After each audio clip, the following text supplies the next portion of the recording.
আরজিকর কাণ্ড নিয়ে এবারে মশাল মিছিল করে প্রতিবাদ বালুরঘাটে।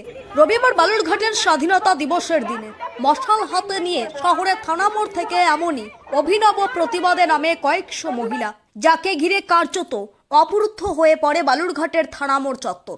এদিন সেখান থেকে শুরু হওয়া এই প্রতিবাদ মিছিলটি গোটা শহর পরিক্রমা করে শেষ হয় বালুরঘাট হাই স্কুল মাঠে, যেখান থেকে স্লোগান ওঠে আরজিকর কাণ্ডে দোষীদের উপযুক্ত শাস্তি দেবার। তবে মহিলাদের এই প্রতিবাদী মশাল মিছিলকে ঘিরে যে কোনো অপ্রীতিকর ঘটনা এড়াতে একদিকে যেমন প্রচুর পুলিশ মোতায়েন করা ছিল, তেমনি এলাকায় মোতায়েন করা হয়েছিল দমকলের একটি ইঞ্জিনও।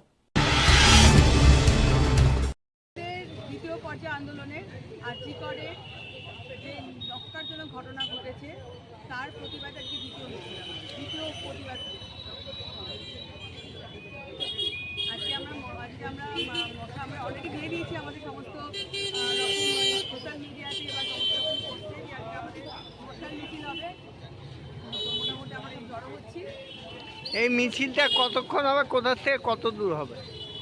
একটা রুট ম্যাপ করা হয়েছে। মোটামুটি এই থানা মোড় থেকে শুরু করে ডালম মোড় হয়ে বাস স্ট্যান্ড হয়ে ঘুরে আবার থানা মোড়ে শেষ হবে। মশাল মিছিলের পর কি প্রোগ্রাম তোমাদের? মশাল মিছিলের পরবর্তী মানে আজকে শুধু আমাদের মিছিলের কর্মসূচি রয়েছে। কর্মসূচি রয়েছে, পরবর্তী পর্যায়ে অন্যান্য কোনো অনুষ্ঠান প্রোগ্রাম নিশ্চয়ই হবে।